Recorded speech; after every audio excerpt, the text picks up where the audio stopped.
Hello, everyone, and welcome. We should be live now. It is Thursday night, so it is time once again for the Tank Show, where we spend some time acquiring new knowledge. Of course, we are at a new time now that John and Lisa of KG Tropicals are not streaming on Thursdays, at least for the time being. We are going to be bumping up to that 8 o'clock slot. Just make sure I've got my chat reconnected here. So I've got the laptop, I've got the mic, I've got those normal things going. The lighting is not, as you can see, optimal for this.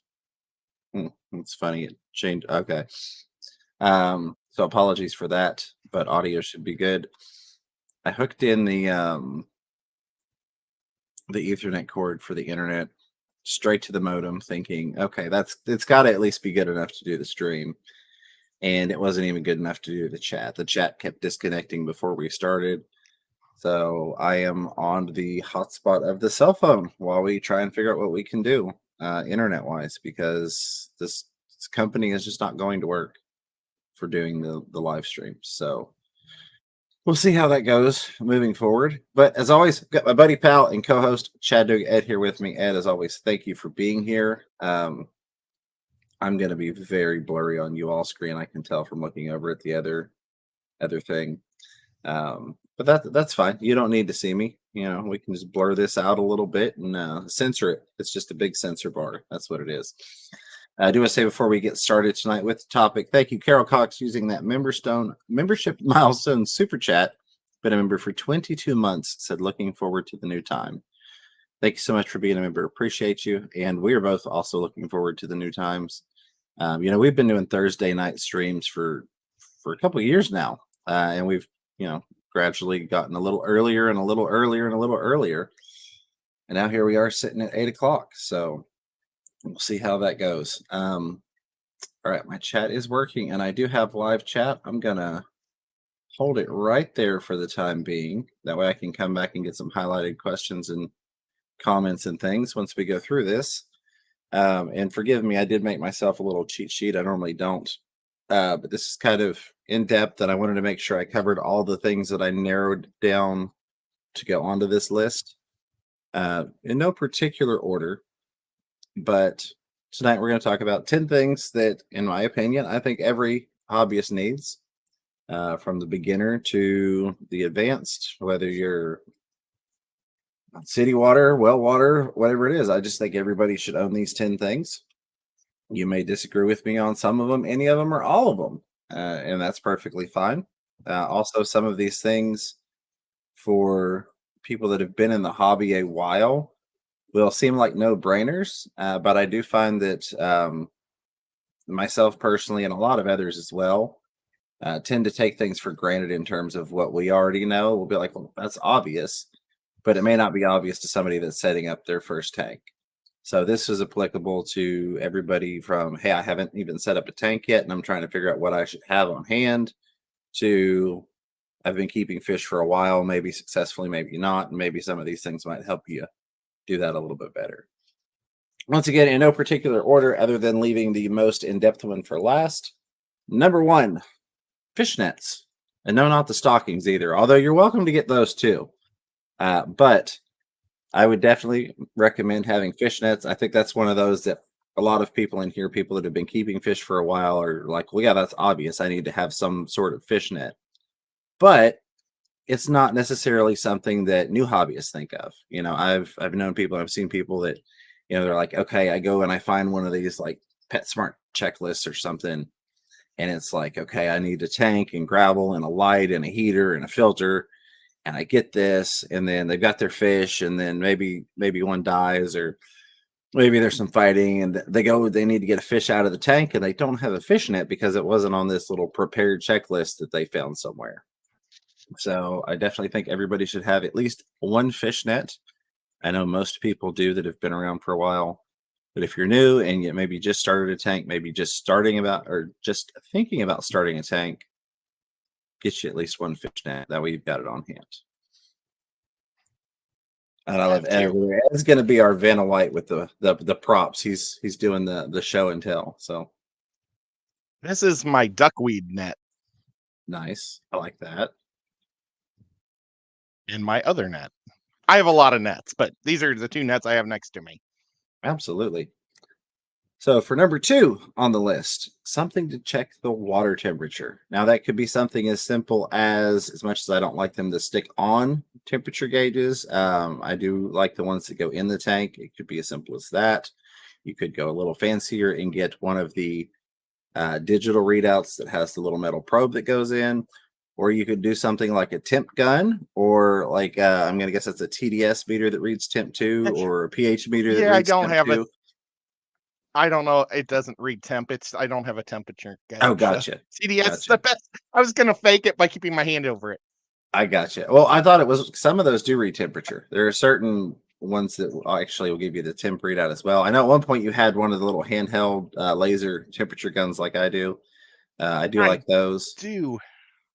but well, you don't have to grab it, Ed. But I know that you also like to be able to check your temps and make sure things are where they need to be at. And if you've got a lot of tanks, it's easier to have something that you can check outside of the tank versus having to go and put, especially if you go with like the digital thermometers. Those could be like 10 or 12 bucks. So it's nice to just have one thing you could, zap the tank with and get the temperature. And I promise I will get to the chat like we normally do. I know it's been a while since we went in with a topic driven subject, but I will get to the chat and get to those highlighted questions and comments. I promise you. So thank you all.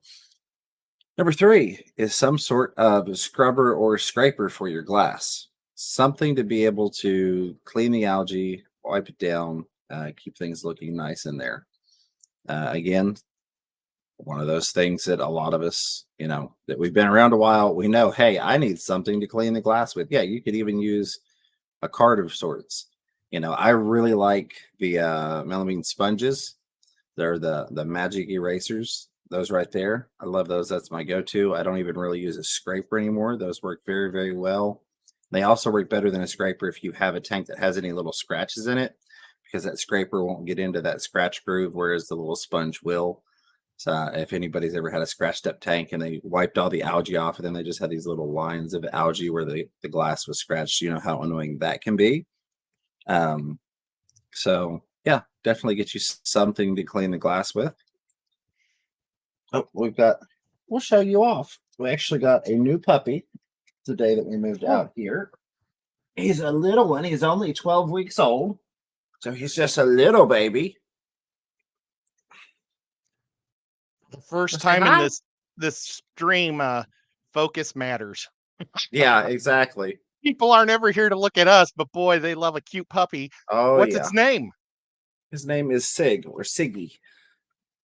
Siggy. We just got him a couple of days ago. He had 9 brothers and sisters, but I tell you what, he is just the calmest, sweetest guy. He will follow you around and then lay by your feet. He doesn't really like to do much except lay down. Go, baby. But the parents That's like were, the one best was, dog. yeah, one was 50-ish pounds and the other one was closer to 100. So he's going to be a big old dog. But he's Was the still just mom a the 100 puppy. pounder? I don't recall which one, honestly, but I know they were both big. And he was the biggest one out of the litter. He's about an extra third of the size. All the rest were 2/3 of his size. So he's going to be a big boy. But now that we've got plenty of acreage, we got the puppy. So I didn't want to have a big dog in a trailer park with nowhere for him to get out and have fun. So I just show him off because he ran over here. He's right back over here laying down now. But yeah, number 3, scraper or a scrubby pad. Do both. Like I said, I really like those scrubbing sponges myself. Number 4, and this is something that I'm guilty of not having for quite some time, but it definitely makes life easier. It makes the hobby easier, and it can prevent a lot of issues. And that is a timer for your light, whether it's one of the mechanical ones or it's a Wi-Fi timer. Some sort of way to set your lights so that they are consistently coming on and off at the same time. Nice. I like that. And that you are getting the same amount of lighting. Let me see if I pause this over here. Maybe that will make the picture better for you all. I was using it to see if it got any better for me, but hopefully it gets better for you all. But yeah, that will make life so much easier. It will help to prevent algae issues a lot of times before you have to try and fix them, which is fantastic. So just do yourself a favor, get you some sort of timer for your lights. Even if you're not doing, a high end Planet Tank, or you've just got generic shop lights, still, I recommend put a timer on it. That way you get the consistency of the length that you want or the duration every single day. And that'll help you with some algae issues versus, oh, I think I turned them on. They're on 6 to 12 hours a day, depending on if I'm home or maybe I had to work late. So yesterday they were on for 20 hours because I ended up pulling a double shift and things like that. So, Timers make your plants grow great because plants like to be on a cycle. I mean, look at yep. outside, it just works as a cycle. This thing cost me, I think it was 465, something like that. Mhm. I bought it for these tanks, and the reason why it's not plugged in is I had to drill a hole in the back of this cabinet to get to the plug-in, and this is too big, so I'm gonna have to get an extender to stick it in, Gotcha. and it's been like a month and a half, and it's been sitting on my desk the whole time. Absolutely. And just, I guess, fun facts tip for anybody that's Hmm. not aware. You can take, I know Ed does it and I do the same. You can take long power strip, plug a bunch of your lights into it, and then you just have to get the one timer for multiple lights. So you're not having to go out and you're sitting there going, well, I have 30 tanks. I don't want to spend $5 on 30 timers. You don't have to. You can use power strips in the timers, and that's a great way to do it. There you go. Absolutely. And that is the other dog at the back door. He's going to have to stay outside for right now. Number 5, and this is one where a lot of people might not think this is necessary. So I'll add the and or to it. But number 5 for me would be a specimen container or catch cup, whatever you would like to call it. If you don't want to purchase something like that, I would definitely recommend having some sort of dedicated piece of Tupperware, something like that. But I absolutely love these. I used to be kind of skeptical and like, I'm not, what am I going to do with that? I'm never going to use it. And then I bought one and now I have, I think, a dozen or so, maybe more. And I use them pretty much every day for something, whether it's transferring fish, transferring plants. If you see a fish that's getting beat up, you can pull it out and isolate it real quick. If you see a fish that's giving birth, you can pull it out and isolate it, or you need to put some eggs somewhere, you could put it in there. Just so many different uses. Ed took one and drilled some holes in it and made an awesome little like filtration setup with a plant inside of it. But yeah, it's something that I definitely recommend everybody have one on hand. Hey, there you go. And you're going to end up I use using it that for thing. holding clay. I Oh, just haven't stuck it in the tank yet. plus, I have so many of them that I actually have some that I just use for holding things. Like I'll put, like my water conditioner, and pipettes and things like that. And I'll have stuff that I need hanging in some of those because I have so many. Yeah, those are the ones that I like as well. You get the aquarium co-op that are the more flexible. Those things will stand up. Oh, maybe I should have held it the right side Oh, up. there you go. Right? Aquarium co-op instead of the ad, or no, I don't know. Yeah, I'll put it away. Absolutely. Speaking of dedicated things, and this is another one that people might debate me on. Fight me. You want to fight me? Let's go. Now, a dedicated hand towel. I say that because not quite as bad as sponges, but similar to sponges. And I know you've had this problem before. You get somebody else grabs one of your fish cleaning things and goes and uses it on the dishes or puts some harsh Oh, chemicals on it, something like that. It's nice to have a dedicated hand towel. Um, you never know when you're going to need it. Maybe you walk past and you say, "Oh, I've got a fish that I need to get out of there right now that's sick," or you just working in there. You're like, "Oh, I'm going to get in my tank and I'm going to replant some things." It's nice to have that hand towel that's specifically dedicated for your fish tank, your fish room, that area. You don't have to go stealing one of the Mrs. Fancy hand towels and getting yelled at, or Mister's, either one. You don't have to take his shop towels, right? Um, it's nice to have that dedicated fish towel. yeah. Nice, very cool. That the pink and white one's actually Nico's pillow I use for him, so he doesn't have to sit on a hard thing. But I showed it off. No, definitely. Yeah, I love. I've got a couple of the aquarium co-op ones, which are nice and long. I've got a bunch, but those are kind of my favorite because they like go far enough over my shoulders or over one shoulder that they're not falling off, and I don't have to kind of constantly keep tabs on it. I can just kind of wear it around with me as I go. Normally, I have one hanging right here, but I haven't put it back since I moved the chair. It goes right over the pillow that's behind me, and it lives there. So I have one there and one that runs around with me. Let's see. That was number 6. Number 6 was a dedicated hand towel. Number 7, a water testing kit. Some way to test your water, whether it's an API master test kit or some other chemical test kit or test strips, which I guess I should throw this out there because it's starting to sound like it, but hashtag not sponsored by the co-op. I use the Aquarium co-op test kits. Though I think that he did, full transparency, he did send me some for free. But that's what I use. I paid That's what for I mine, love. but Right? look at how It's many's honestly, in there. there are a lot. There are a lot. I have a hard time keeping track of exactly what I've technically paid for and what I haven't. But either way, we'll just say those were given to me. But I know there are probably some diehard people that are like, I've been doing this for 25 years. I don't need a test kit. I know my water. I understand you, and I agree with you to an extent. Most of us that have been doing this for years and years and years and decades and so on and so forth, we can tell when our water is fine and things like that. However, when we do have a problem, my typical first recommendation, no matter how experienced you are, and for myself, what I do, first thing I do is I test the water. If something's going wrong, I've got something that's like, well, I'm having a die off, nothing's sick. Let me test the water and see what's going on. It should be fine because I just did a water change. But you have to remember that water changes. Municipalities, they'll vary what they're putting in their water, so you don't always know exactly what you're getting. Sometimes you can get higher levels of ammonia.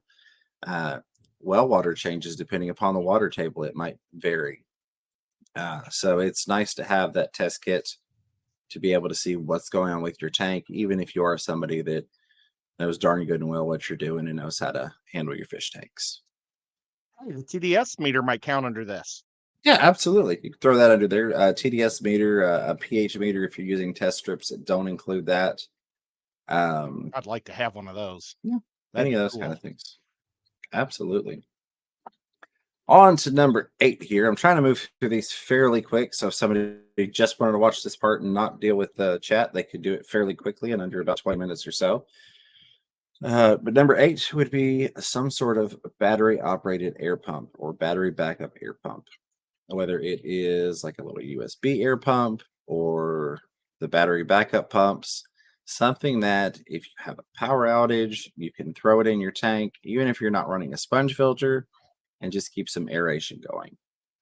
If you've got multiple tanks, you can hop that thing back and forth from tanks. You can run it for 30 minutes or an hour on this tank, move it to the next tank, so on and so forth. And then they're also great to have. Maybe you're going to a club meeting that's a good distance away. They come in handy for a lot of things. So it is definitely something I would recommend having, just in case the power goes out or you have something go on that you need to use. You need to ensure that your fish are still getting aeration in the tank. It's one of those things that when you need it, if you don't have it, it'll be really, really frustrating. This What's that Cobalt one one's from the? pretty neat because it's got a charger. Oh, nice. Yeah. Sorry, I'm staring at what Ed's doing instead of looking at the camera. Sorry. It is nice. I've not tried that one. I've tried the Aqua and I've tried the Aquarium co-op one, the one of the older versions of the co-op one. I do like those a lot. I don't know if they sell these anymore. This excuse me. This was from the convention in I think 2016 in New York. Oh gosh, what was that Okay. called? Aquatic Experience. Yeah. I wish they would start that up again. Well, there will always be shows popping up, and sometimes they fall off, and then other ones pop up. But let's see, that was number 8 again, a battery air pump, and I'll run real quickly through everything after we wrap it up. Number 9, some sort of water change setup, and I'm also going to include in this one water conditioner. Even if you're on well water, even if you don't have chlorine in your water, some sort of water conditioner, because a lot of the conditioners will also help with heavy metals and detoxifying things that you may have in your well water, like ammonia and things like that. Exactly, your 5-gallon bucket. Look at how you're going to Best be I can do. changing water. And a 5-gallon bucket's a great place to store your water changing hose and things. So, determine, am I going to do this with just a hose and a bucket? Am I going to do a water change system that hooks to the sink? Am I going to need some sort of pump on my hose? That way I can pump it up and out. Determine what you'll need to get your water out of the tank and get new water back into the tank. And I would recommend setting it up that you're doing it the most efficient way possible, because the easier it is to do, the more likely you are to do it. The harder you make it on yourself, the more likely you are to go, well, they can wait another week. I've had a hard day at work or hard week at work, and I don't have time for it. So if it's super simple, you're more likely to do it and keep your tank and your fish happy.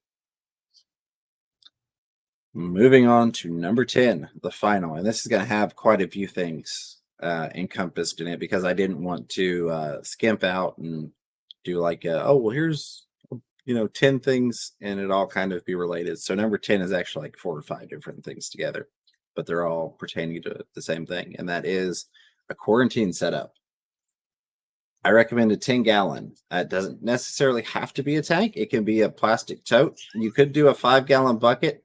I like to recommend the 10-gallon because a lot of medications that you might be dosing in a quarantine tank, the directions for dosing them are in 10-gallon increments. Some people aren't good at doing the math.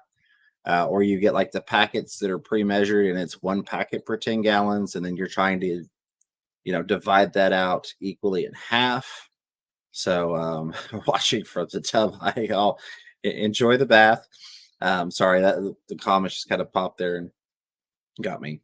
So I do recommend a 10, but it doesn't necessarily have to be a 10-gallon. But you could get, a Rubbermaid tote and fill it with 10 gallons, mark it to where 10 gallons is, and then fill it there. You could use 5-gallon buckets, but something that you can do quarantine in, and not just for new fish, but if you've got a fish that gets sick, things of that nature. And this is where it kind of goes into multiple things. I do recommend that you have medications on hand. And along with that, a way to dose those medications, because not everything comes in pre-measured packets. You've got things like T.A.N.K that you need to pull a certain amount out of the bottle. So either like a pipette or like a little measuring glass, or some way that you can measure out your mLs to dose those medications appropriately. In terms of what I typically go with the Med Trio from the co-op, not my own Med Trio, but so that's your Maricin, your Paraclins, and your Icex. I like to have Stress Guard on hand from CChem, but that's just me. That's not so much a med as something I've just kind of found helps along with treating fish to make their life a little easier. And then adding into that some aquarium salt and a heater. So I find like with those things that we just listed, having the setup, having something that's going to do your parasites, your infections, and all that stuff, and then salt and heater, you're pretty much covered for just about anything. There are going to be some other things on occasions where you've got like your gram negative versus gram positive, where you might need something a little different. You might need a Maricin 2. But generally speaking, having those on hand is going to take care of just about anything that you've got going.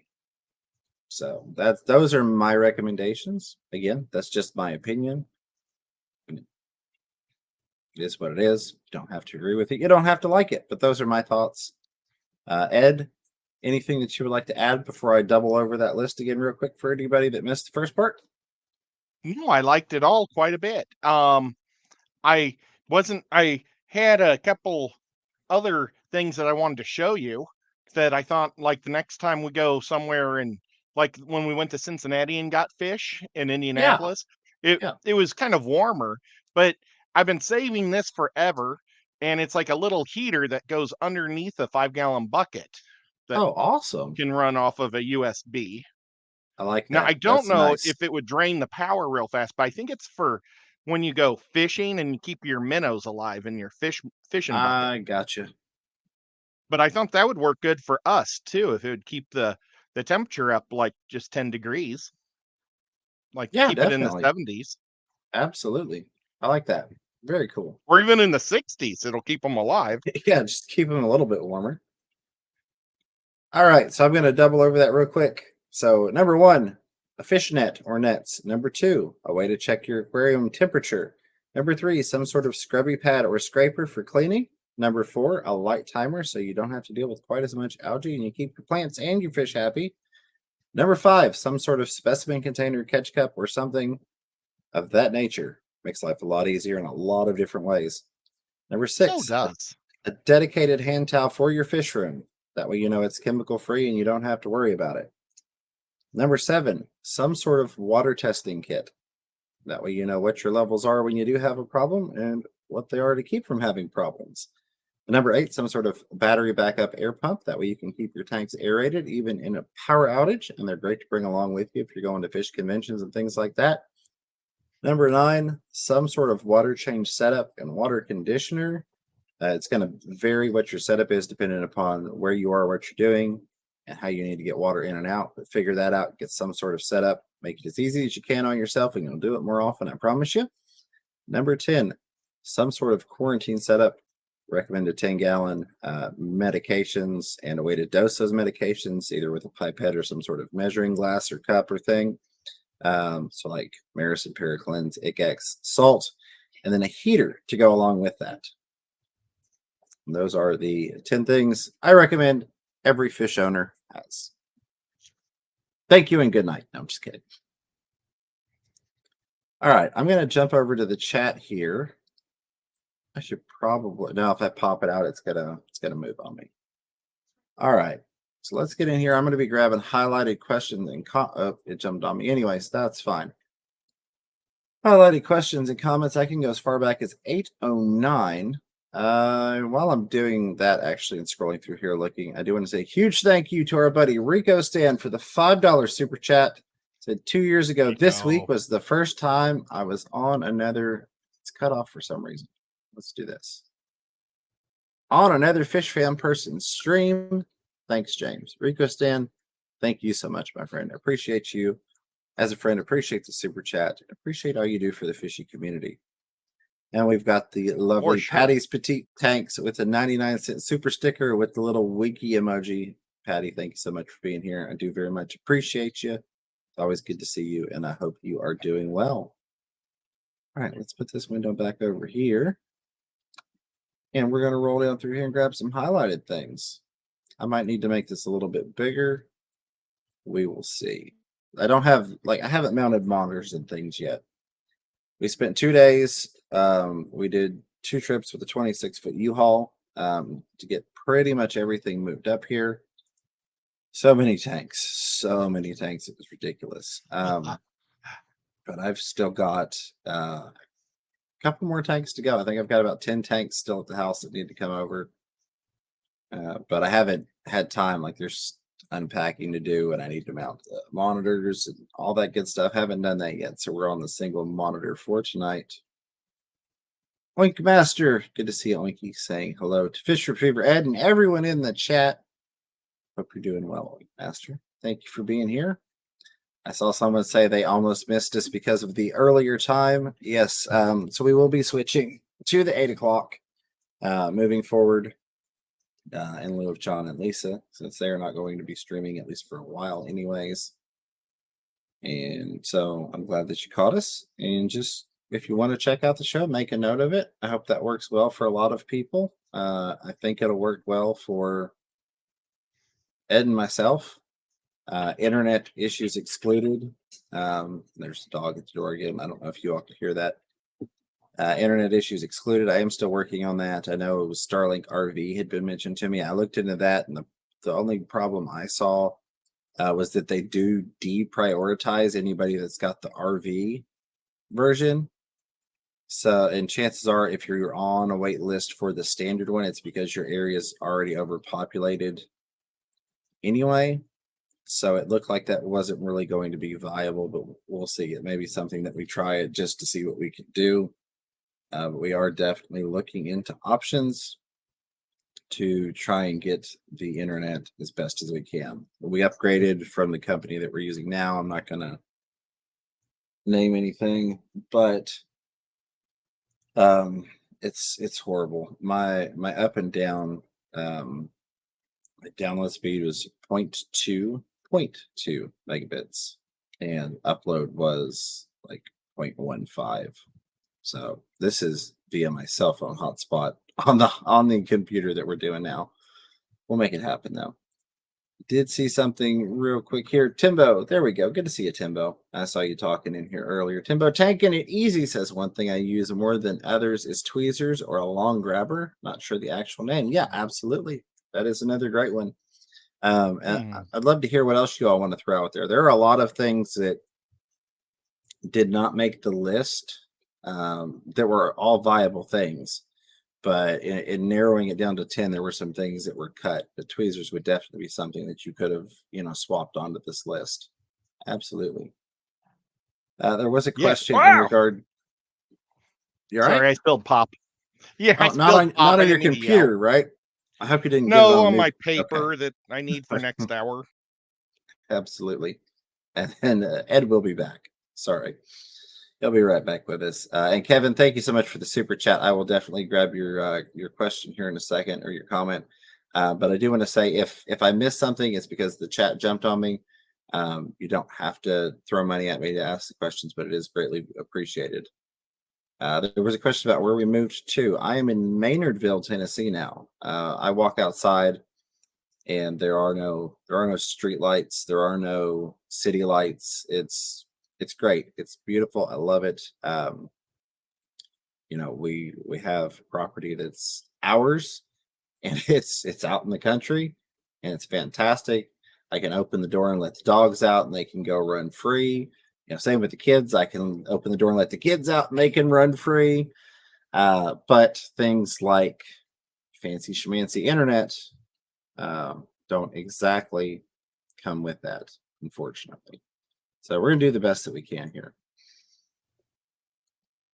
Get there. There's Select Pet saying there's the Cincinnati swap is coming up in February. Try out that bucket heater then. I would like to. I would definitely like to. That would be fun. We'll have to James talk to Ed and see if we can make that happen. Yeah. And Ed and I haven't gone and done anything together in a while, it seems like. So we're gonna need to get together and do something. Come February, we're gonna be itching to go on a road trip. It hasn't been anything to do. No, there really hasn't. Well, we both missed our Christmas party yesterday. Yes, I couldn't. Sunday. I was moving and then moving and then moving, and then have a day of rest today, and then I actually have to go first thing in the morning and help a friend move. So that's and then I have to go back to the old house and finish moving some stuff, and then go in there and kind of do some prep work to sell that house. So now, did your friend help you move? She did, but she can't really. So that's why I'm helping her. She can't really do it. So we're helping her because she's not able to do so. She's got a lot of heavy furniture and stuff that needs to go out, but that's beside the point. Busy schedules. Mountain Greenery, there it was. Mountain Greenery said, "Where did you move to?" So there we go. Yep, Maynardville, Tennessee. Sorry, I need to clip that Brad Pitt saying that. I forget the name of the movie. Somebody will throw it in there. But there's your movie trivia in honor of John, since he's not streaming. What movie was it that Brad Pitt says Maynardville, Tennessee? Was that The Bastards? Yes. Sorry for saying that word. I think it was. No, you're fine. You're fine. But he was from Tennessee in that movie. Yeah. I thought, I was like, I need to just clip that. That way when people ask, where'd you move to? I can just make it pop up. There it is. Kids 3D Aquatics. Does anyone have a source for cheap CO2 tanks looking for 10 to 20 pound tanks? So Wow. I've not personally tried it. I have seen a lot of people recommend looking on like Facebook or OfferUp or Let Go or whatever the current thing is. Maybe I said Facebook, I meant Craigslist. Maybe Facebook Marketplace. Try those. I don't know of a good, reliable, consistent source though for cheap ones. Somebody in the chat may very well, somebody that's lurking and listening might know and might be able to pop in the chat real quick and shoot you an answer there on that. Lady Metalhead, welcome to the team. Thank you so much for becoming a member of the Fish Room Fever family. Appreciate that. Lady Metalhead joined, and I know Mr. Metalhead member as well. So thank you both. I hope you all are doing well. It was great to get to actually meet you all and hang out a bit at Aquashella. What was the event? At Aquashella. It was great getting to hang out with you all. Had a lot of fun. And thank you. Tom Patterson. I owe there him. you... Oh, sorry. Oh, no, you're fine. A bajillion dollars? Is that what you owe him? I wish, but gosh, I owe him a huge thank you. He's helped me a lot with my broken car by giving Nice. me tips and stuff. Yeah, and I actually got it running today. So Very cool. Josh is a master mechanic, and I love his TikTok. So if you guys have time, go sign up on his TikToks because he'll go and like show you funny things that he gets in his garage. And some of the stuff just makes me laugh so hard. Absolutely. And go to I'll his follow him on YouTube. TikTok too. Absolutely. Definitely check him out. It's a lady. Oh, get my chat back up here. Lady Metalhead and then just Metalhead Aquatics, right? Metalhead Aquatics Mayhem? Mayhem Aquatics.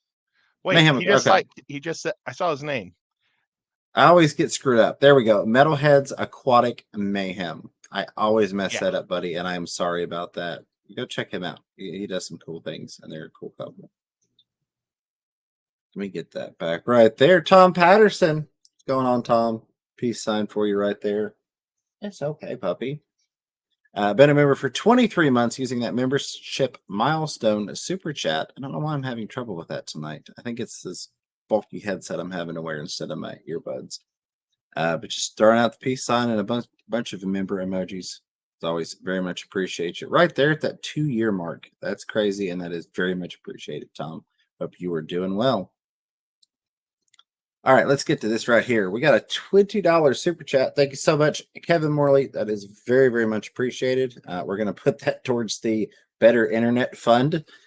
Says my wife ordered me a new 125-gallon. Congrats on that. That is awesome. Nice. It's drilled. However, I'm not planning a reef tank. Would you recommend using bulkheads to plug and run the FX6 around it or through the drilled holes? Thanks and keep up the great content.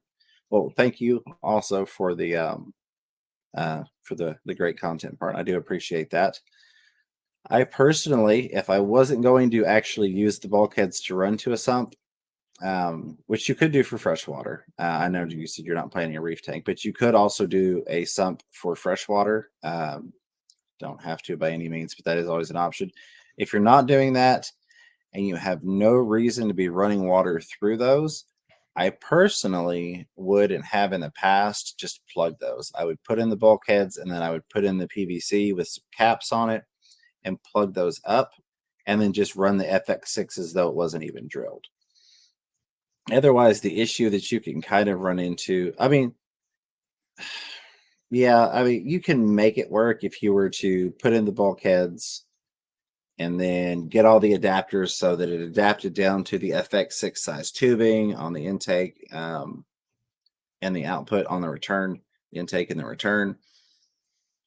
I personally just think that would be a pain in the butt if you're using the FX6 anyways. I would just use it with the FX6 intake tube and return tube, and I would just go ahead and cap those off. That's just me. Like I said, you could do it the other way, but I probably would not, especially if it's reef ready and it's bottom drilled. That might be a pain. I'm sure the FX6 would do it. Bottom drilled. Yeah, if it's because like my 90-gallon, it's bottom drilled, which most reef ready tanks are.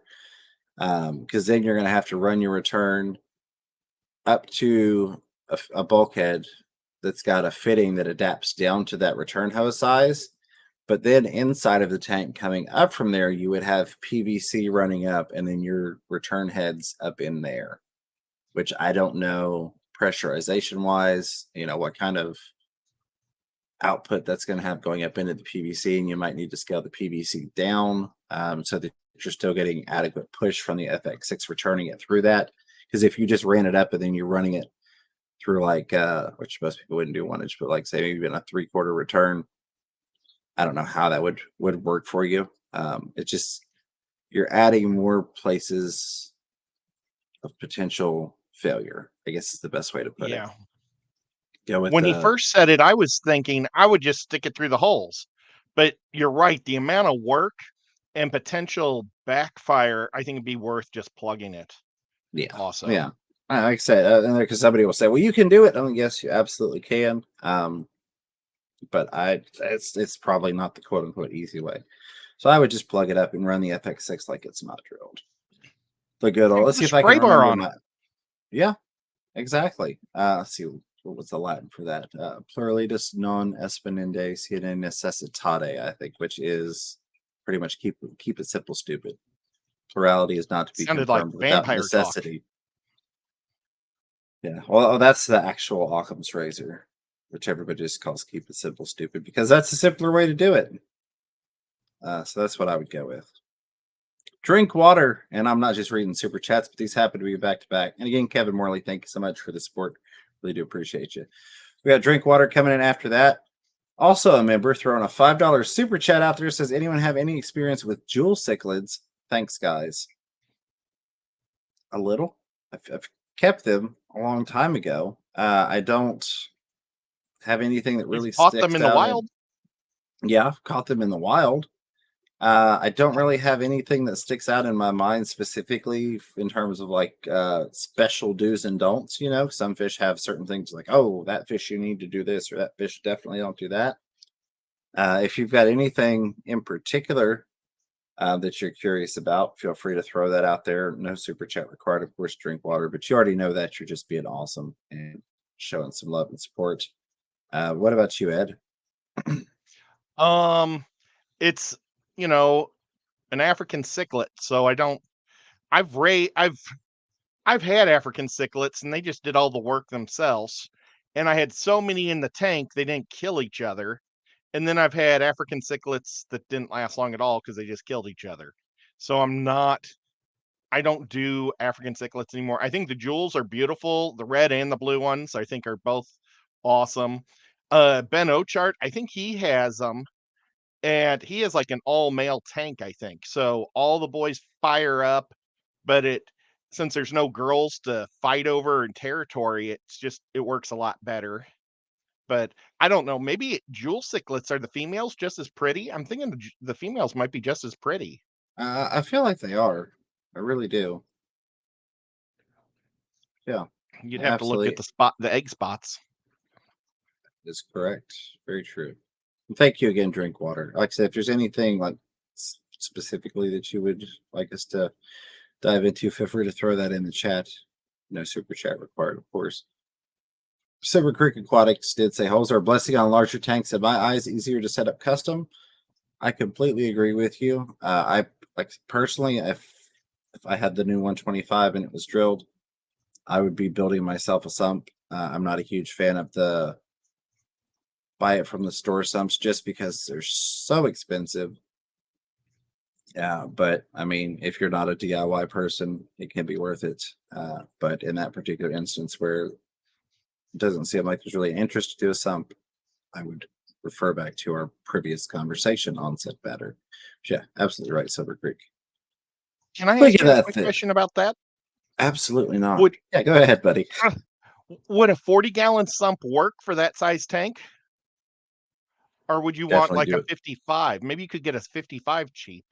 So that is one of the instances where I would do a 55 also because of the dimensions of it. If you've got the 125 and then you've got the 40 below it, it's not as convenient to be able to hide that as having like a 55-gallon encased underneath your 125 display. And that's one of the cases that I do like 55s, even though they're not my favorite footprints, is for building sumps because you get that extra height and it's not super wide. So it's really fun to be able to work with those dimensions and be able to build your own baffles and little separate systems and partitions and put a refuge in there, all that fun stuff. That's probably what I would do. That's actually why I've kept the 55s that I do have, is just so I can put them to use as sumps down the road. And Metalhead did get it as well with the Inglorious Bastards. So did Hippie John and several other people. Kevin Morley got it too, I see. Yeah, that was it. One of That my is correct. favorites. Mountain Greenery says, are the water parameters at your new place different from your old place or similar? They are quite different. This water is much harder. It also has a fairly high ammonia level to it coming straight out of the tap. GH and KH are both different. I mean, it's all different. It's completely different. Fortunately, I'm not going from really soft to really hard. I was going from pretty hard to really hard. That being said, it will probably change in about a week or so, because currently the well that we are on now is technically off property. I've talked a little bit about this in the past. I won't go too deep into it. But the well that's the water that's being pumped in now that I've tested that the fish are in now is coming from a 250-foot deep well that is on like a little quarter-acre segment that's attached to this land, but it's not ours. The person that owned it passed away, and it now belongs to a reverse finance company. And that water is being shut off in a week on the 21st. That's being shut off. Our new well is supposed to be drilled and ready to go by the 21st, but it's going to be 500 feet. So I don't know exactly what we'll be getting at the 500-foot depth versus the 250.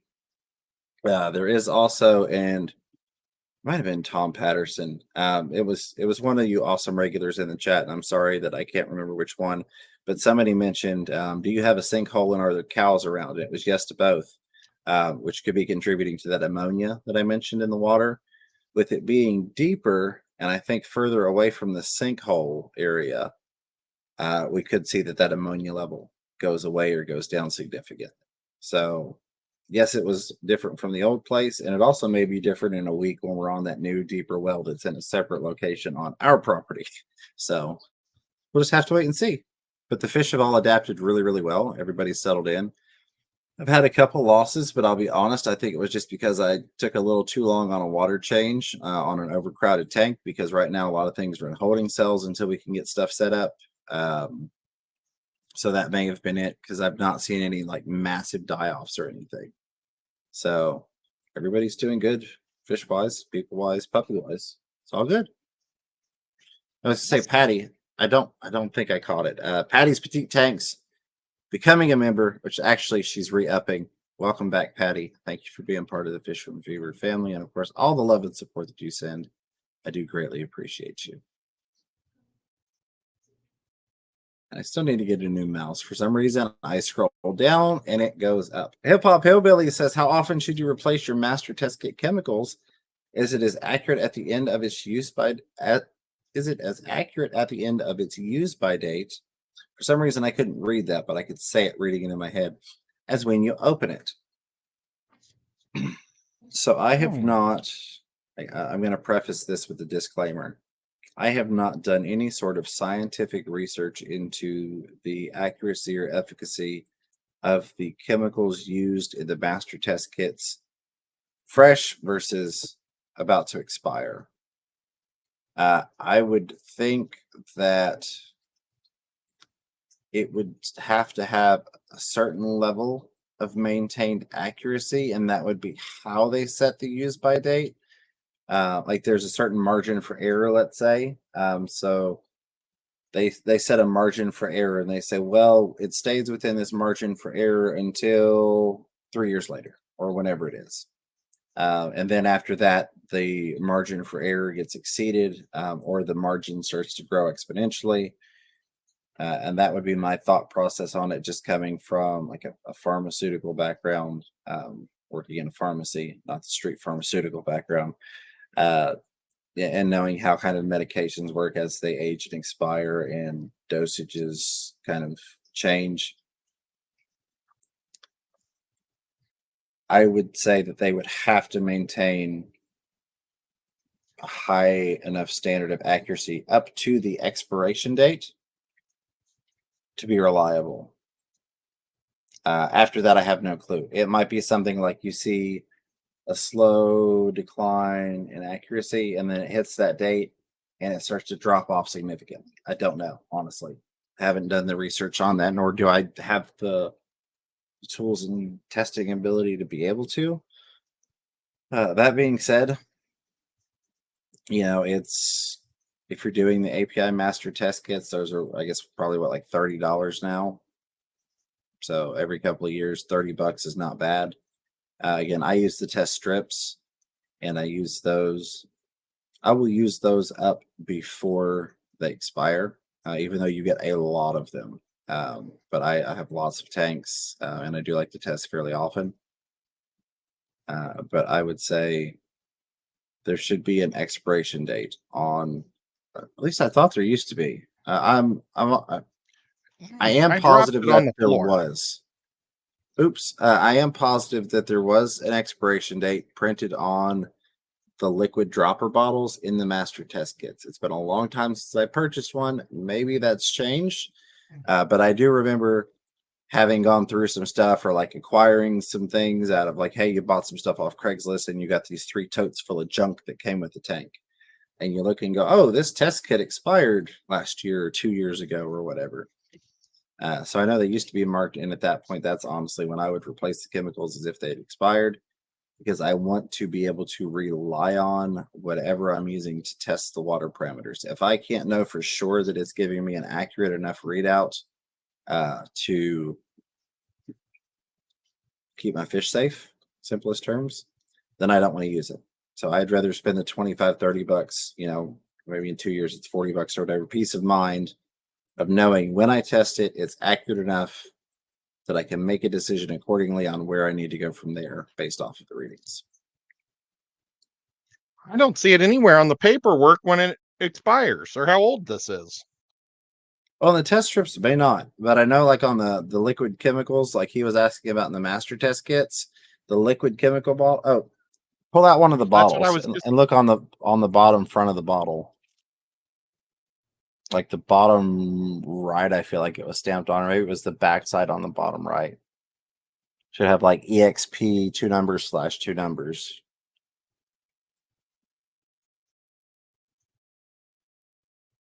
While Ed is looking at that, I'm going to roll on down through here and grab the next one. Drinkwater was saying tank mates for the jewel cichlids. There's the dog at the other door. Petricola Just saying. synodonis.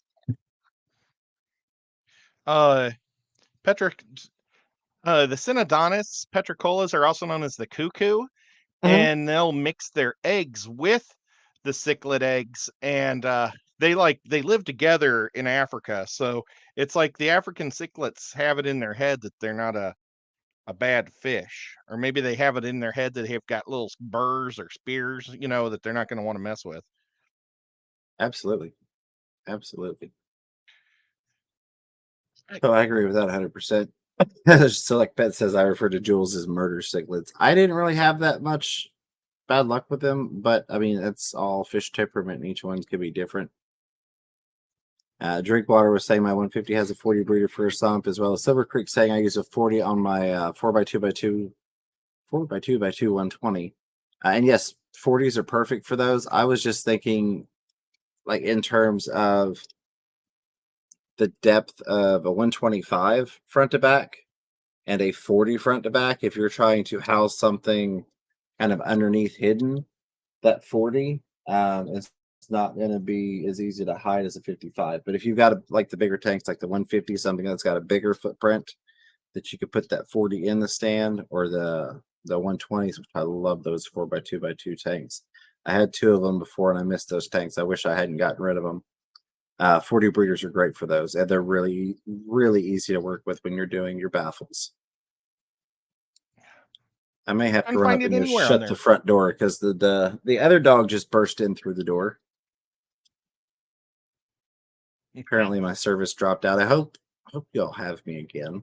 I just saw some Yeah, comments we as I was see you going through fine. here. Just turn your mouse upside down. Yeah, so like that. And I actually tried the reverse scrolling too to see if I tried to scroll up if it would kick it down, and it's just not reliable enough. So I just have to grab and drag. But I forgot about it at one point and tried to scroll, and it went way in the wrong direction. Hip Hop Hillbilly says, was just curious out of your experience if you use them. On the test kits, I think that was what that was referencing. Let me double check that. Right? Yes, on the test kits. So yeah, I used the test kits for many years. That was the only thing I used was the master test kits. Mostly because the strips were so darn expensive. It was like 75 cents or $1 per testing your tank. And I just it made no sense to me how expensive the strips were and why I would spend that kind of money to do it when I could get a master test kit and use the drops and then be able to test a lot more. I just looked at the price per testing, and it always made sense to do the master test kit. But then Aquarium Co-op came out with their strips, and they made it super affordable to be able to test whenever I need to test and not have to worry about it. So I went to those test strips, and they're extremely accurate as well. They're well within the margins they need to be able to test and do things accordingly. Get I back to need to there. add something to make my water harder up there. You having some issues? Well, I just did the little test strip and everything is perfect, except my pH is awfully low. Mm. Maybe I should have gotten blue bolts. Doggone it. Absolutely. And I do want to say a huge thank you. We've got 65 people hanging out right now. I know with us being at a different time and KG Tropical's not doing the send over because they're not streaming now, I knew that it was going to be a significant drop in the viewership. So I do appreciate you all hanging out here with us tonight. It's very, very cool of you all. And I hope you've enjoyed the show thus far. And I hope that you enjoyed the top 10 for tonight. All right. Paul was saying, good old Yeah. Paul Stero. To knock me off of my chain of thought, please add at Fish Room Fever to your question or comment. That is appreciated because what that does is it highlights on my screen and it makes your question or comment stand out so I can go ahead and read it. I'm almost caught up.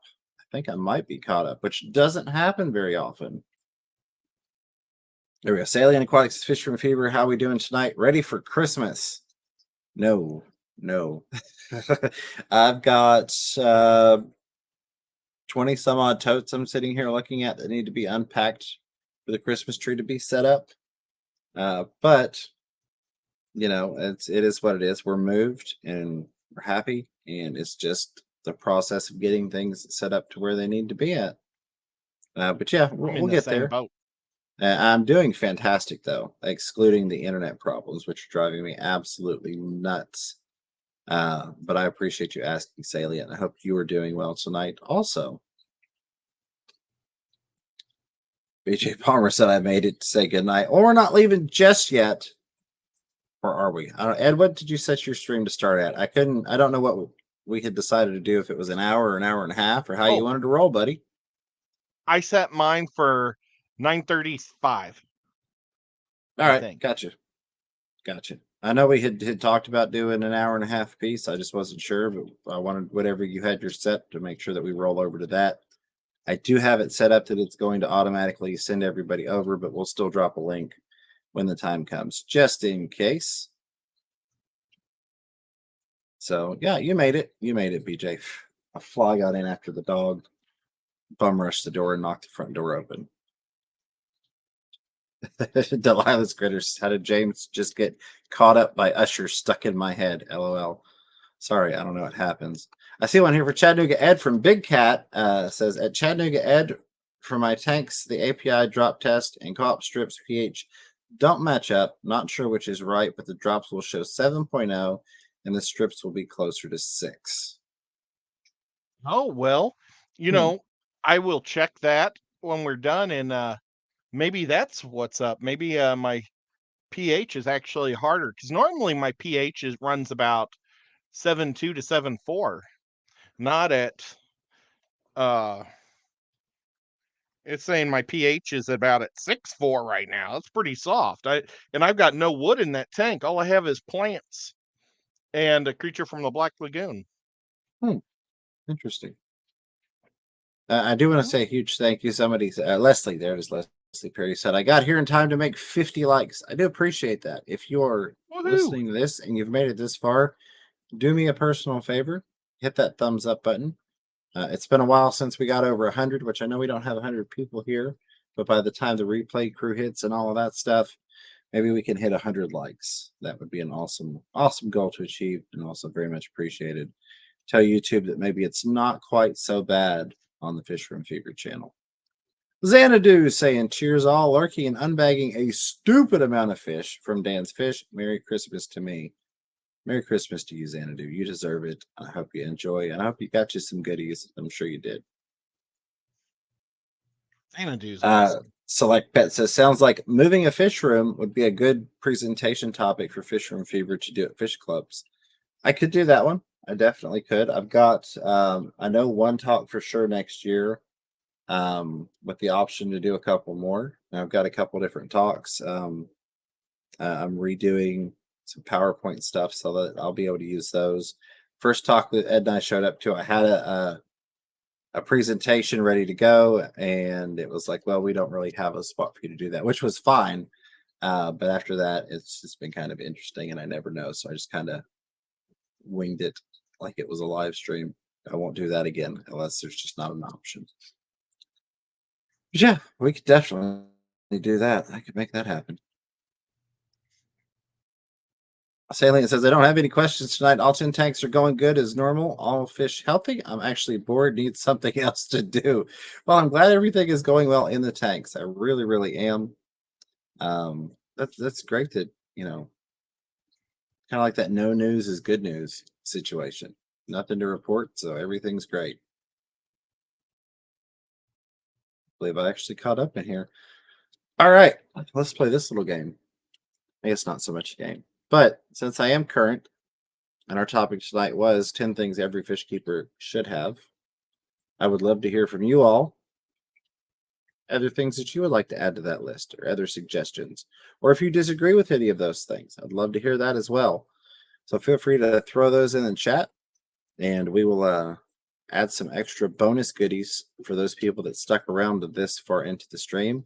And what we may very well do, if we don't, hey, Rico Stan, good to see you, buddy. Hashtag one fish. If we don't get any more questions, instead of us just chilling and chatting, we may just jump over to Ed's a little bit early because I wasn't sure when we were going to. I do see Jerry's Fish Room. Good to see you, Jerry. I hope you're doing well. Appreciate you being here. Says, will there be Aquashella Orlando? I have not seen anything publicly announced for any of the shows for next year, really. I've not seen any public Aquashella announcements. I would say I would be looking toward the first of the year for anybody to be releasing information on shows and things like that. That tends to be kind of a trend for people, is they do a lot of setup, end of the year, and then first of the year they have everything ready so they can announce. So I would be looking for that. I am definitely looking forward to getting out and hitting some shows next year. So we'll just have to wait and see when and where and what is going to be going on. But it'll be fun.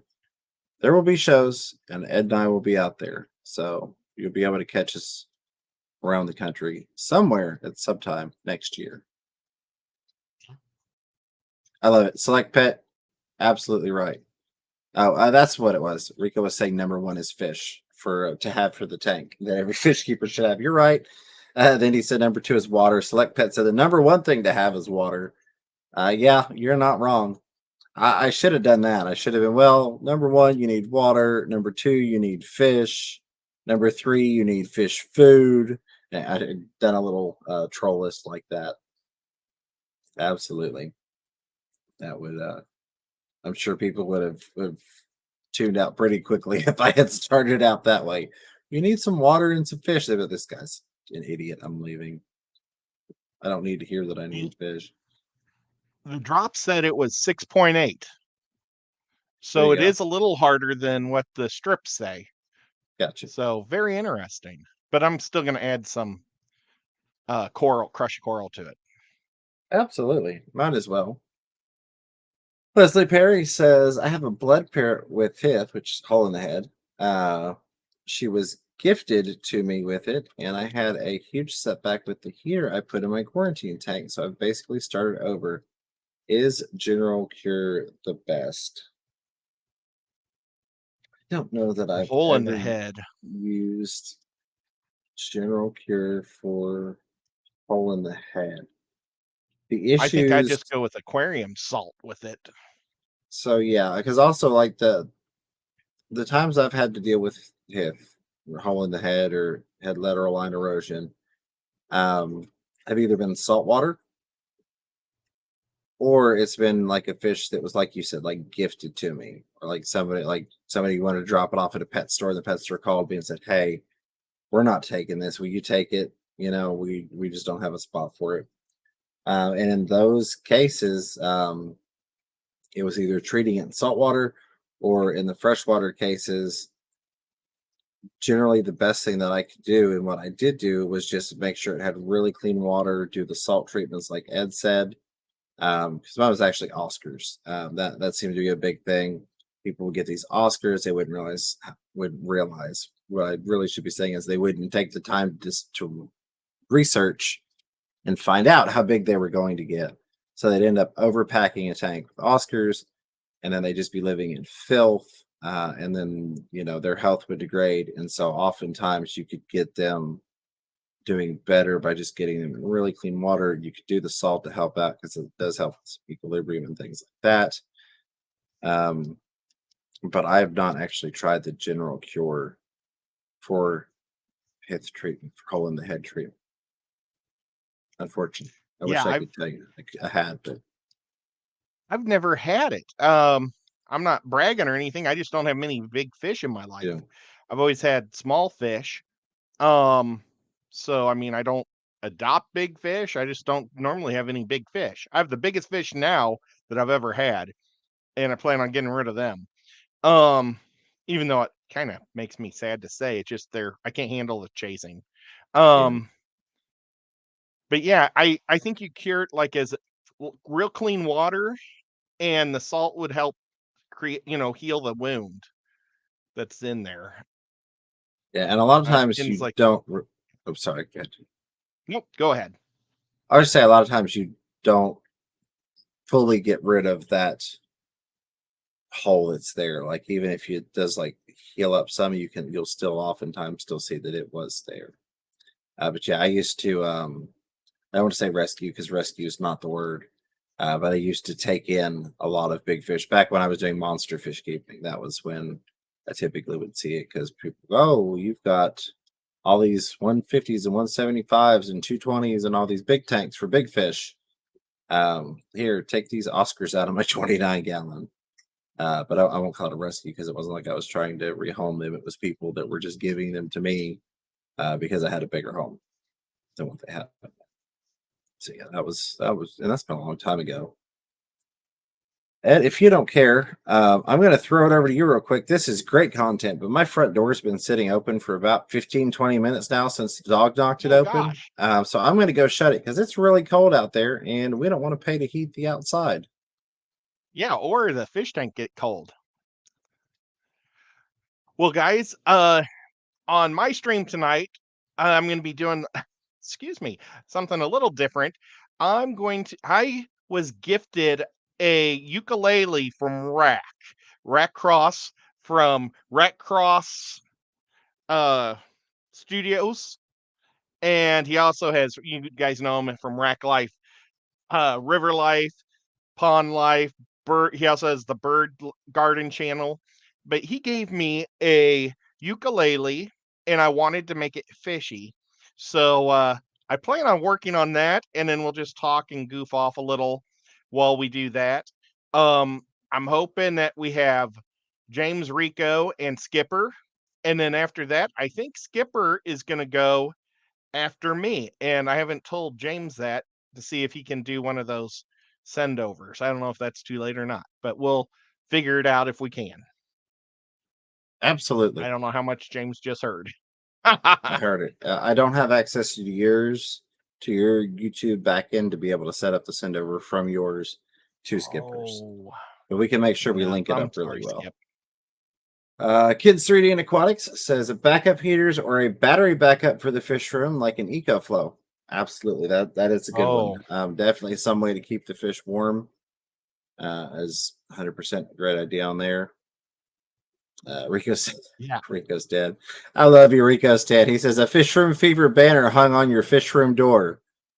He's got that Nice. one down. Definitely a I fish need room that too. necessity. I need to get some more of those made up. I made up one and I had it sent to him, and it just looks so good on his wall that I told him to just keep it. So we'll get some more of those made up at some point. I'll pay you for that because I would love to have one on mine too. And once I get the modem in my fish room, then I could show it off more. Or you can Yeah. get a Tennessee Mafia spelled wrong. Right? Hey, that's a one of a kind right there. Okay, collector's edition. It is. And I love it to death. It's been to a lot of shows. It has. Cody Donovan, I think you're 100% right. If you can set 20 minutes aside per week for maintenance, you can handle pet fish. Definitely. Absolutely. Definitely shrimps. Yeah. If you can Oh, set aside a lot John. more. Oh, go ahead. John from Select Pet says a good net. Oh, wait, did he say a good net? A net is a good for the list. You want to take this and whip him into line, James? What's that now? John from Select Pet said a net would be good on the list. Yeah, that was our number one as a fishnet. Not the fishnet stockings. I know you've got those, John. I'm no, I'm just Oh, kidding. Just kidding. Yeah, no, absolutely. Fishnets definitely something that you need to have. And again, I really think it's one of those that a lot of people that are starting their first tank don't think of always when they set up a tank. They don't think, oh, I need a fishnet. So you can get in situations you're setting up your first tank, you end up needing a net, and you're like, I've got to run to the store, or I've got to, get a colander out of the kitchen or something like that. Big Cat got it. Best answer of the night right here. I love it and I appreciate it. Big Cat says every fish keeper needs to be subscribed to Fish Room Fever and Chattanooga Ed. That's it right thanks, there. You man. do that, you're going to be good to go. You are. You'll have some fun. You'll meet some awesome people. I like it. Thank you for And that, Big Cat. I love Big Cat's name. Yes, absolutely. Select Pet says, if you know anyone on the Shella planning committee, suggest they announce before first of year next time to make it next time. It makes it hard on clubs to plan speakers, etc., with people not wanting to commit. So yeah, Yeah. James we James go and I ahead. know the dates and the times and the places, but we're not allowed to say. Yeah, And that if that's we that's how say we it, end up we won't not be being on allowed to committees. be on the team. Yeah, So, so that uh, a lot of times the people that clubs would be looking for to do speaking engagements would already be privy to that information if it's somebody that like an Aquashella would want to speak or something like that. So, like if it's a speaker conflict, most of the time a speaker would know. They'd be like, well, so and so contacted me and their show is these dates, but it's not been publicly announced. But I know that it doesn't conflict or it does conflict with your club dates. But yeah, I mean, I can mention stuff like that, but then nobody. My input doesn't he's matter on that. still there's still one location that's or time that's up in the air even that Yeah, could or could not happen depending on if everything works. So Aquashella doesn't have all their dates 100% either because they're dealing with absolutely. cities, and stuff, and it makes it tough. It does. When you've got to try and book venues and then a hotel calls, it goes, oh, we're doing a remodel on something at this point or crazy stuff like that. You never know. So it can be interesting for sure. I don't know why that light just flickered. That scared me, but it was just the one light. So hey, there's Silver Creek Aquatics comment says, how do y'all feel about using tea tree oil as med supplements? Um, Products such as Melafix, Pumafix, asking for a friend. Melafix and Pumafix. Well, here's where I make some people happy and I make some people mad. I'll phrase it like this. If you have used Melafix and or Pumafix and it worked for you, fantastic. I'm not arguing that it didn't work for you. I'm not saying that you're wrong. I'm not telling you not to use it.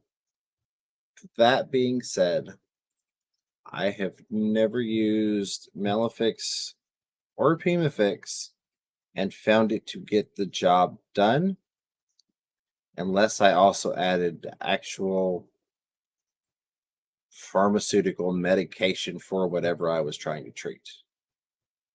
The only herbal thing that I have ever seen that I could even try to give credit to working, but I couldn't even verify it, would be herb Tana, and that was like it's an herbal treatment for like ick and things like that.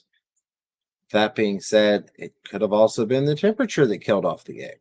So it may not have been the thing that actually did it. It could have just been the temp took care of it. I happen to have the herb Tana in there. There you go. So just from personal experience, in my opinion, because that's what I always go off of and that's what I always give, claiming to be an expert, scientist, any of that good stuff. This is just a guy that's been keeping a lot of fish for a long time, hanging out with another guy that's been keeping a lot of fish for a long time, talking to a lot of awesome fish keepers. I like to go with the actual medications. I've used them. I know that I can reliably count on them to work when I need them to work. And I know that I've tried other things that did not work for me, but might work for you. And that's part of fish keeping is things that work for me might not work for you and vice versa. So that's my 2 cents on the herbals and things like that. What about you, Ed? I have used them as a stabilizer, kind of. Hmm. Like if I know that I can't get something or something sick, I've got stuff, to throw in there.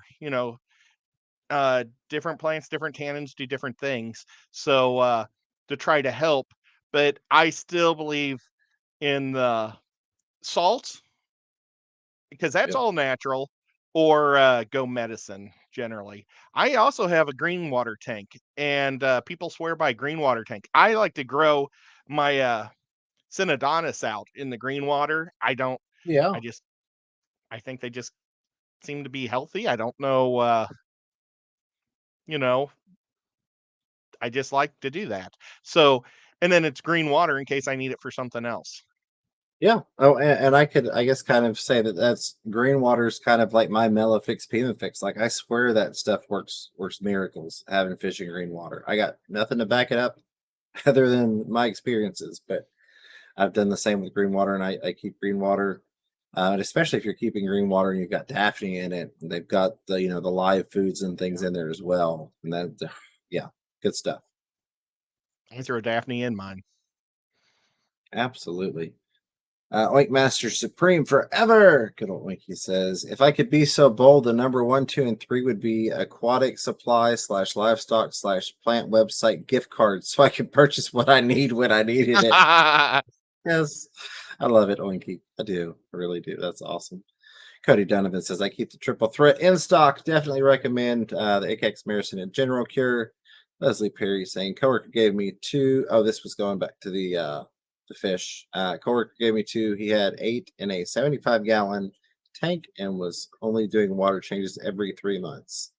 Yeah, so what I would recommend, since it is definitely coming from those blood parrots are coming from a poor water quality environment, just really good quality water, salt like Ed mentioned, and then I think it was Select Pet who also mentioned using a really high quality food. Yeah, there we it was Select Pet mentioned the food as well. So feed them well, keep them in nice clean water. That salt's definitely going to help. Salt's a wonderful thing to use in the aquariums, and they should be good. Let me get this here. We've got a lot of stuff rolling. I saw Palmer Aquatics in here. Palmer, it's always good to see you. I hope you're doing well. Awesome. There's Palmer. Yeah, because I had to unhide something because YouTube didn't like skeet mother trucker. YouTube's like, we can't show that. I'm like, you can show that. It's fine. Calm down, I YouTube. lost my big chat. Okay. Now Looking we've at got little that chat. awkward silence that I usually don't have, but here it is. Gabriel's Glass Boxes. Good to see you. You sent me a Facebook message with a video that I have not gotten to watch yet with all the moving. But I promise you, I will watch that, and I'm looking forward to watching that, and I will get back to you. And it'll probably be tonight after we get done with the streams and things. So my apologies, I haven't gotten back to you, but I know it's there. It's like 4 minutes and change, like 4 minutes, 25 seconds or something of the setups, the tanks. I'm looking forward to watching that. I will get back to you on there as well. So thank you for sending that. Palmer Aquatic said, Canaplex, baby. I do keep Canaplex, but I consider that like the nuclear deterrent in my arsenal type of thing. Like I don't go to the Canaplex unless it's serious. Just because it's always been for me kind of like nuking the tank is always the effect it's had. Works great, strong stuff, very, very potent. Make sure that you use it specifically according to the dosage directions. Sick fish are a bummer. That's They are. the thing. If it's like if you could eliminate different things from the world, man, sick fish would be one of them in the fish hobby. I know it's like something. It's like world hunger. You can't get rid of it. Um, I don't understand how fish get sick. I mean, I used to picture, well, they're like in a jail cell all by themselves in this glass tank. How are they getting sick? But it's still just from water, from me maybe taking my hand and duckweed's a great example. Yeah. When I had like 10 tanks that were way overgrown with duckweed. I take tons of duckweed out. And when I had my surgery, I had duckweed in almost 80% of my tanks because I think my dad put his hand in every single one and just dumped duckweed into each one. And now I just have duckweed everywhere. So, if he's also transferring duckweed, he's transferring water from tank to tank, and diseases can get passed, parasites can get passed. A snail maybe has some type or something's on a plant or something, or the snail has it on him. I don't know, but it gets around. It's crazy. Absolutely. I see I missed a little segment from where I got up and came back, and I missed a couple things in chat. I see where Select Pet mentioned the net, for example. And then somebody had asked about if we mentioned the magic erasers. Yes, that was number 3 on our list, was either the scrubbers, the magic erasers, or some sort of scraper to have in there. Somebody mentioned a chamois, which I guess would be different from a hand towel technically, though I kind of included under the same basis. But yeah, that's absolutely a good one. Just like Ben said, I keep Sham losing my wows. nets. That's why I mentioned it. Oh man, so do I. And I must own 25 of them, and I always have to search for them. Don't get it. Absolutely. The only ones I can find are the ones that I pull guppy grass out of. Yeah, I have a very specific method for keeping my nets organized, and that's the only reason I can keep track of them all the time. And Carrie and Les, I didn't mean to jump over your questions. I did get back to him here. Carrie Habercorn says, Fishroom Fever, do you still have your online store? Yes and no. It's not technically open right now. In the springtime, I will be opening it back up. And what I will be doing, and this is not to push anybody towards becoming a member. This is simply because I know the people most interested are the members, like Gary and Sandu. The people that ask about it are already members, but I will be opening it back up to the members first, just to ensure that I can meet availability for supply and demand. Because that was the mistake I made the first go around was I was like, yeah, I'll start selling fish. And I was like, oh, wow, there are a bunch of people that would like to buy fish. I don't have enough fish. Um, and then it got cold, and then it went from 100% success rate with shipping to 2 week delays and things getting stuck in the mail. And so it was like, Oh, we're not going to ship during winter. And then it was a whole nother fiasco. But yes, that yeah.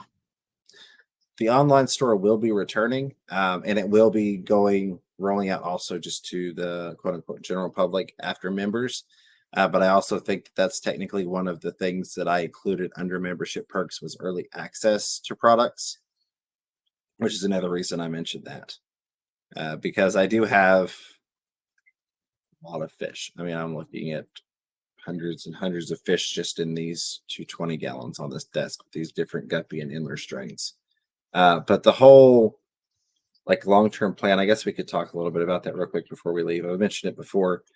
Um, the plan for this property is to build the brand, build the quote unquote business, to do the I don't want to say fish farm thing because that really makes you think more like supplying to business. But my goal is to have 275-gallon totes breeding guppies out in it, not necessarily to supply a Petco or anything like that, but just to be able to offer those through my own store to the public.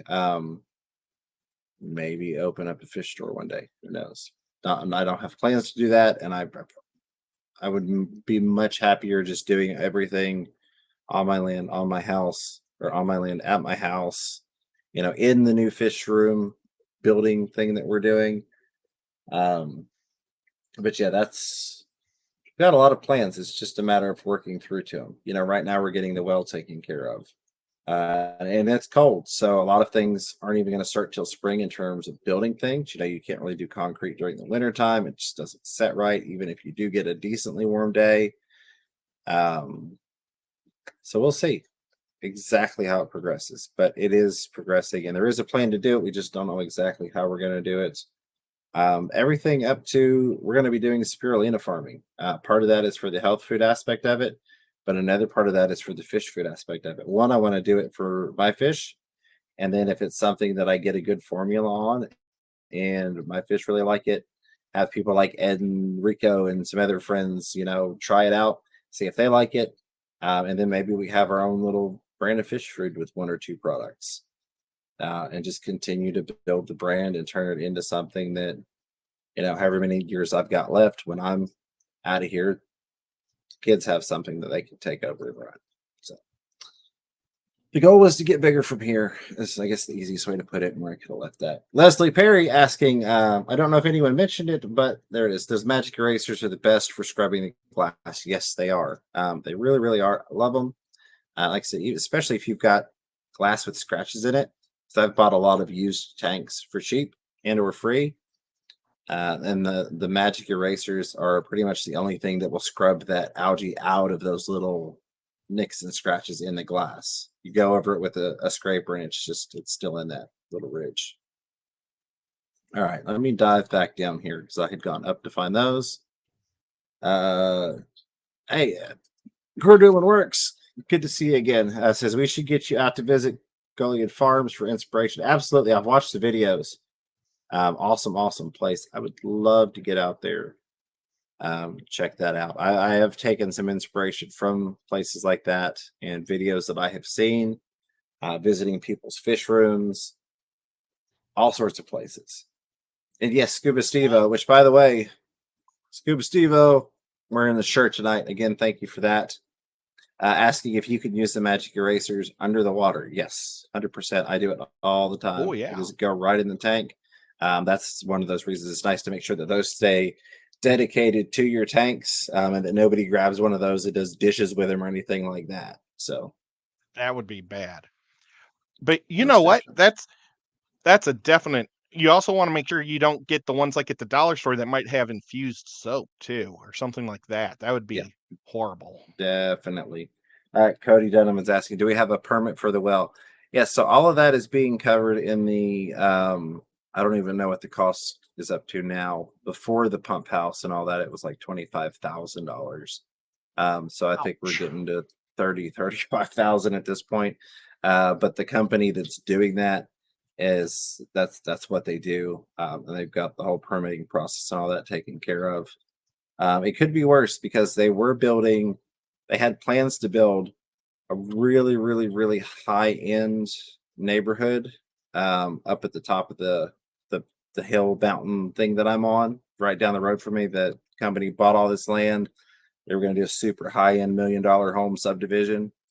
And then they found out that each individual property was going to have to drop $50 to $75,000 for a well.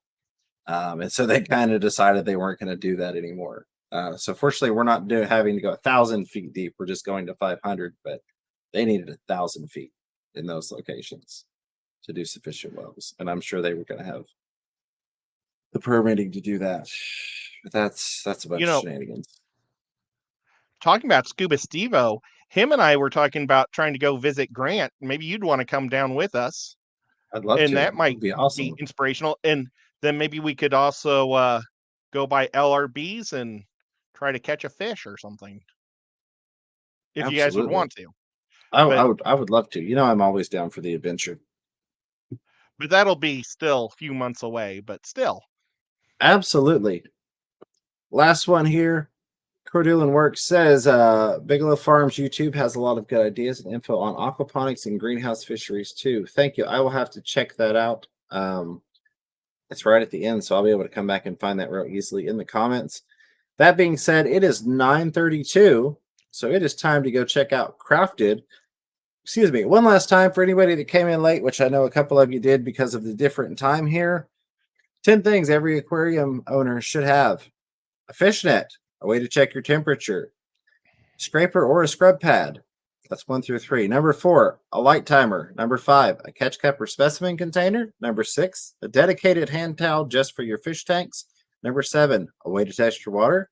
Number 8, a battery backup air pump just to keep things agitated. Number 9, a water change setup and conditioner to go with it. And number 10, a quarantine setup, including medications, salt, and a heater, and a way to dose and measure those medications. That being said, a huge thank you to all of you all. Ed, my buddy, pal, and co-host, thanks as always for being here. We're going over to Crafted with Chattanooga. Ed, it should automatically redirect you there. If it does not, we will get a link in the chat you can click on, but it should send you there right away. Take Huge us thank just you. a minute though to log on. It will take just a minute, but we will be right there. Until then, I didn't get my thank yous. That's where I was going. But yeah, it'll take us just a minute. Huge thank you to all the moderators, members, lurkers, listeners, super chatters, contributors, questioners, commentators, and of course the replay crew. Until next time, keep your fish healthy, keep yourselves healthy. Don't be afraid to catch yourself a little fish room fever. I love you guys. We'll see you next time.